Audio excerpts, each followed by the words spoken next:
Welcome back to this Let's Play of the original official campaign for Neverwinter Nights 2.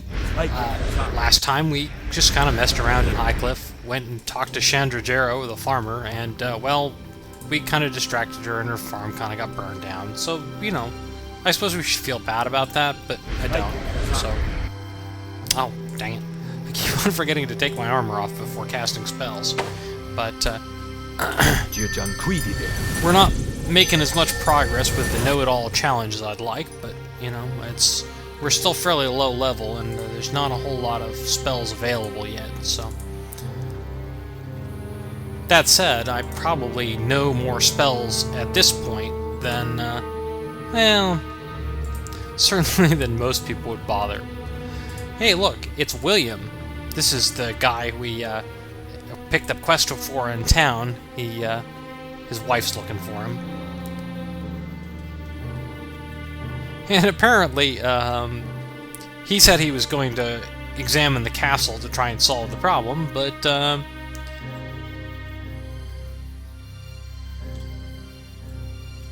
he, apparently is running away from his wife, and that's really the reason why, he, came out here.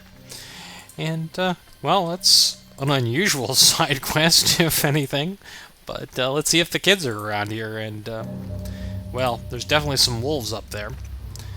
Well, let's, give the wolves some company and cast a summon of a dire wolf, which is a spell I guess I've almost been avoiding casting.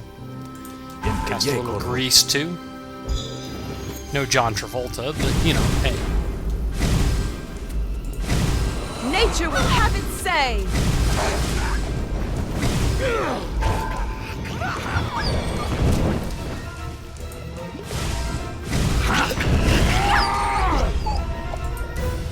I don't think I actually succeeded in tripping any of them, but grease is actually a fairly decent spell because, well, it lasts a while, and the main problem with it is kind of the friendly fire aspect of it, but... And all within it! Take that! Bust! Okay, well, just a bunch of wolves.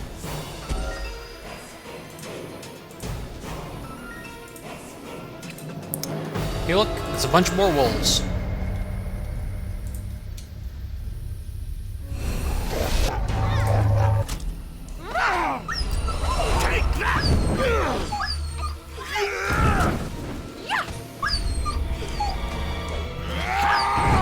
Not exactly what you call real challenging enemies, even on this difficulty setting. I mean, they're doing twice the damage they're supposed to do, and they're still hitting me for like 4 damage.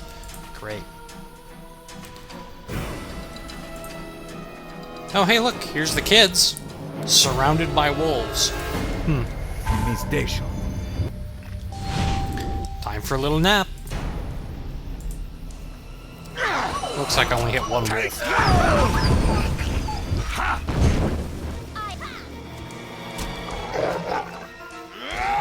Coup to grease that, and wow. So much for those wolves.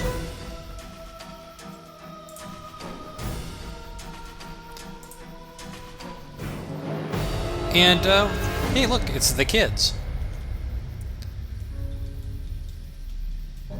And they say we can't lecture them because we're not their parents. And, well, more or less, their father talked them into it, you know, the tales of heroism, and they kind of got confused, I guess.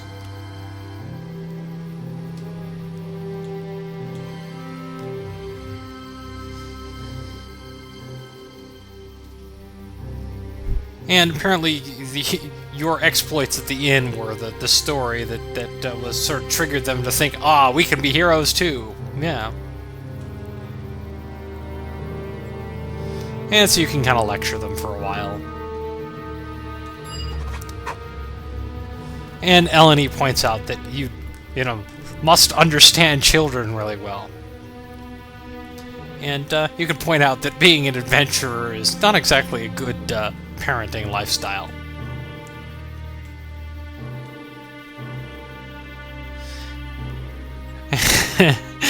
Now, I'll spoil a little bit of something that I hope I can avoid, but Eleni is supposed to be the love interest for the male characters, and, well, I don't know. I mean, she really doesn't come off very well on it.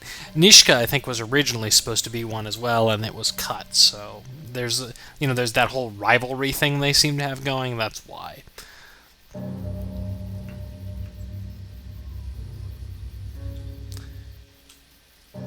And, you can sort of talk about parenting techniques, or we can go back to, doing what we're supposed to be doing, which is saving the world. Well, saving the village. Well, saving at least a ship so we can get off of here, get out of here, and get to Neverwinter. We'll come to saving the world later. Though, I don't know if we're really saving the world or just Neverwinter. Neverwinter is the world, so...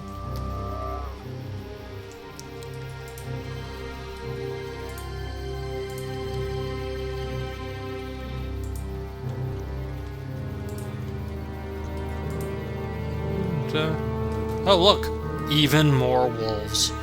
Well, let's summon the direwolf again and, get to it.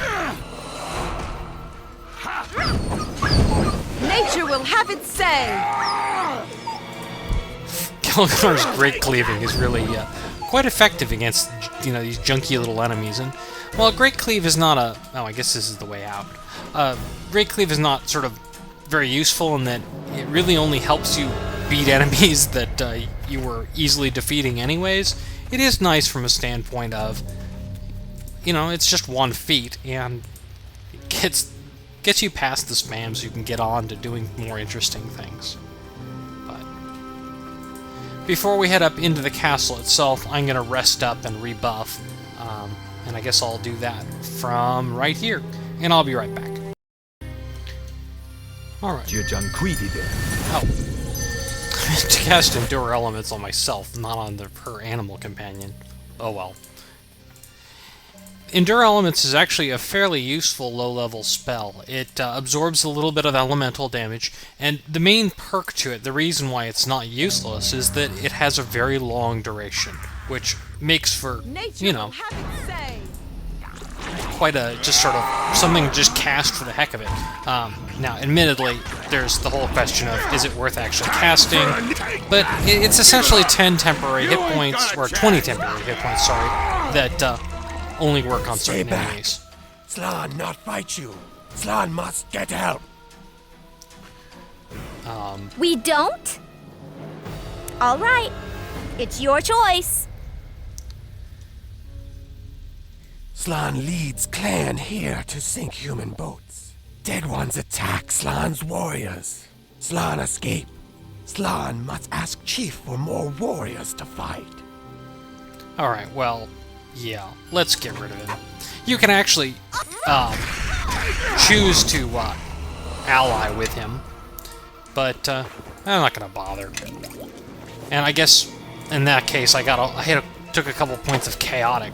Oh no. These Gauntlets of the Yellow Rose, let's just say there's only one monk party member in the game, and he's sort of very late in the game, and sort of not, but he'll never want those Gauntlets of the Yellow Rose. By the time you get him, there will be much better things available.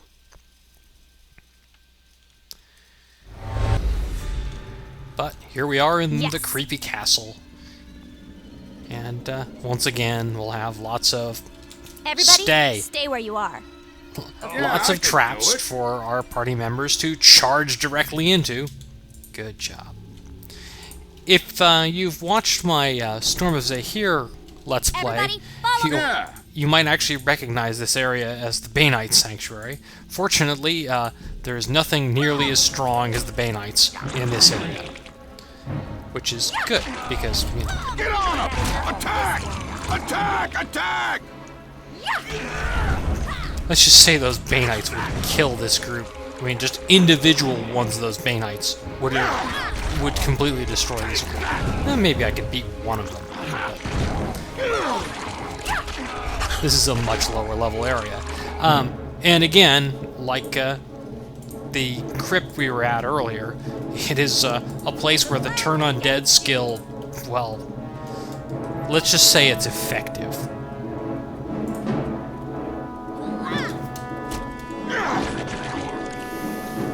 Get on him! Attack! Attack!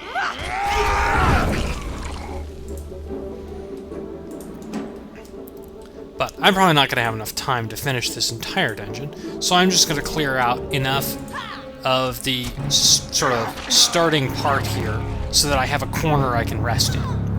You can't rest if you're close to enemies, even if you can't see them, so...